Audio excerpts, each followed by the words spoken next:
Inúmeras vezes na vida você vai ter os seus planos frustrados. Tudo que você esperava, tudo que você planejava que iria acontecer até tal data, até tal momento, de repente acontece um imprevisto e o trem sai dos trilhos. Como disse o famoso pugilista Mike Tyson, todo mundo tem um plano até levar um soco no queixo, não é? Assim tem sido e é a vida. A vida, ela traz para nós as suas surpresas. Ela traz as surpresas, os inesperados, as coisas que nós não contávamos. Você perde o emprego, seu marido, sua esposa vira a cabeça, o filho decide que não quer mais te obedecer, que quer sair de casa, que quer ir morar com a namorada, ou a sua filha aparece grávida em casa na adolescência, e, enfim, tudo que você planejava, de repente, o pior pesadelo acontece na sua vida. E aí, o que é que você faz? O que é que você faz? O que é que acontece quando algo assim lhe sobrevém? Ora, quando a pessoa não tem a estrutura espiritual, mental, emocional, normalmente ela desaba. E esses momentos, essas situações são as maiores provas do que nós somos feitos. Qual é a nossa estrutura? Porque quando ela é fraca, então a gente desaba, entra em desespero, toma atitudes impensadas e acaba piorando aquilo que já era ruim. Então, é o que normalmente acontece. Mas quando você tem já uma conexão com Deus, uma estrutura espiritual que te dá estrutura mental, que te dá estrutura emocional, então, quando isso acontece, você entende que é momento de reagrupar, é momento de parar e dizer, peraí, o que está acontecendo aqui? O que eu preciso fazer? Qual deve ser a minha atitude? É momento de você parar e pensar antes de você agir e buscar a direção de Deus. Ora, isso nós temos visto também nas Escrituras Sagradas, quando, por exemplo, Elias teve aquela fé explosiva, aquela fé de fogo, de fazer o desafio aos profetas de Baal, aos seguidores dos deuses de Jezabel, e fez o desafio no Carmelo, dizendo, o Deus que responder por fogo, esse é Deus, e sozinho ele provou quem era o verdadeiro Deus. O plano dele era que depois daquela demonstração de poder, todos cairiam de joelhos, todos em Israel se curvariam diante do Senhor. Jezabel iria colocar o rabinho entre as pernas, iria voltar para Sidom, de onde ela veio. O rei Acabe iria acabar com os profetas de Baal e restaurar o culto a Deus em Israel. Era isso que Elias previa, pensava, poxa, depois de uma prova irrefutável de quem é o verdadeiro Deus, acabou, meu trabalho está feito aqui. Só que, no dia seguinte, nada mudou. Jezabel estava ainda mais resoluta, mais decidida a acabar com a vida de Elias. Então o que Elias fez? Fugiu para o Monte Horebe. Foi lá para o Horebe, sentou debaixo de uma árvore e aí pediu a morte. Quer dizer, ele, frustrado com a sua situação, ele não suportou o peso daquele fim inesperado, que não era o fim ainda, mas para ele era como se tivesse acabado tudo, a ponto de pensar, eu quero morrer. E quantas vezes você já sentiu a mesma coisa? Quantas vezes você já pensou assim, eu quero morrer, meu marido foi embora, quero morrer. Minha mãe morreu, quero morrer também.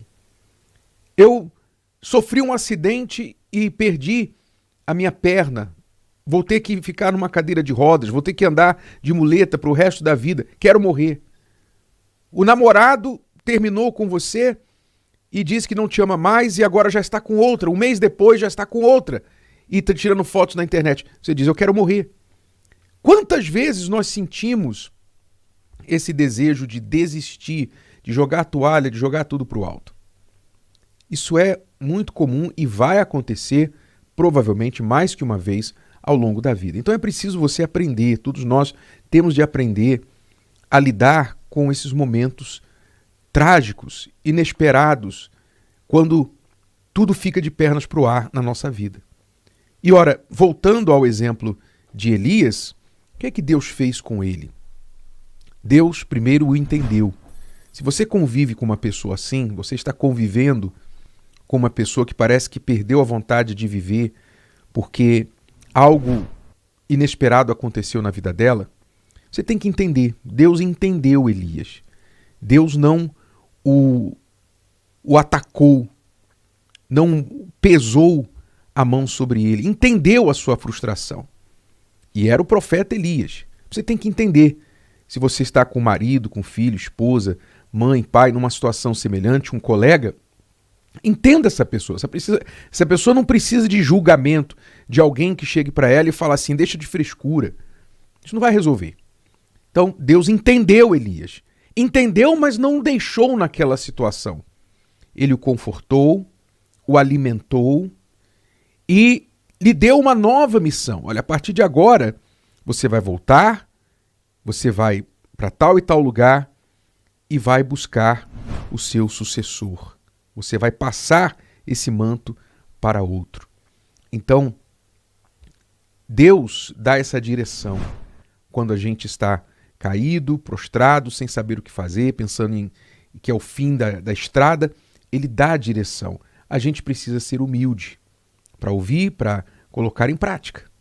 Então, talvez você esteja assim nessa situação agora, que você pensa, o que eu vou fazer agora da minha vida? O que eu faço?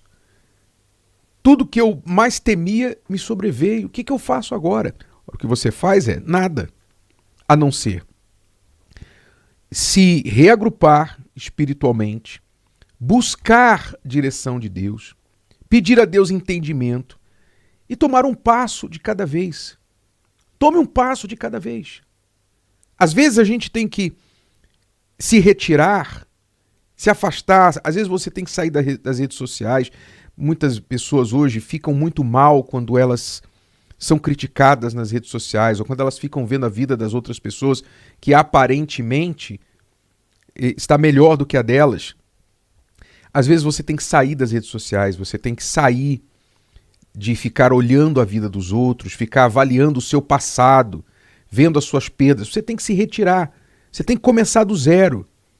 Limpar tudo, limpa tudo, tira o passado, tira o que não presta, tira amizades que estão te fazendo mal, tira a rede social, tira coisas que te lembrem desse passado ruim. Pare de consumir informações que estão te fazendo mal. Pare de ouvir músicas que estão te trazendo para tristeza, para depressão. Simplesmente pare. Corte tudo isso da sua vida e volte ao ponto zero. Qual é o ponto zero? O ponto zero é você e Deus. É você de joelhos, com o rosto no chão, diante de Deus e perguntando, Senhor, o que eu faço? Me dá uma luz, me dá uma força. Eu sozinho eu não posso fazer isso, mas eu tenho certeza que o Senhor pode me dirigir, o Senhor vai me dirigir. Esse é o ponto zero. O ponto zero é você de joelhos com o rosto no chão. Esse é o ponto zero. Não se esqueça. Se você está perdido, abatido, confuso, não tem ajuda de nenhum lugar e de ninguém, então vá para o seu ponto zero. Joelhos no chão, rosto no pó e falando com Deus. Meu Deus, me ajuda. Me dá uma direção, me dá uma luz. O que eu faço? Peça isso a Ele. Porque quando você buscar essa direção, Deus vai te dar entendimento, vai te dar calma, Ele vai acalmar o seu espírito, acalmar a sua mente, desacelerar a sua mente de toda ansiedade. Ele vai confortar o seu coração de toda tristeza e Ele vai te dar uma luz. Olha, faz isso. Você não vai ouvir uma voz, mas ele vai te dirigir com uma inspiração, com uma ideia, com uma direção. Faça isso, faça aquilo. E ali você vai dar um passo de cada vez. E um passo atrás do outro. Passados os dias, você vai ver que você saiu do pior momento. Você passou pelo vale da sombra da morte. Você passou. E o cajado de Deus te consolou, a vara dele te consolou, e depois você saiu do vale, olhou para trás e viu que o pior já passou. É isso que você tem que fazer. Coloque-se no ponto zero da sua vida. Joelhos no chão, rosto no pó e pedindo direção a Deus, pedindo forças, porque isso ele vai te dar. Não se esqueça. Como disse o salmista, todo mundo conhece o salmo. Ainda que eu ande pelo vale da sombra da morte, não temerei mal algum, porque a tua vara e o teu cajado me consolam. Então, joelhos no chão, rosto no pó, pedindo direção a Deus, e depois se levante e comece a dar os passos que Deus vai te orientar. Porque quando a gente está passando no vale da sombra da morte, a gente não quer ficar parado, a gente tem que continuar andando. Se o vídeo de hoje te ajudou, você conhece alguém que vai ser ajudado por essa mensagem, passe adiante. E se você ainda não inscreveu aqui no canal, inscreva-se agora. Até a próxima.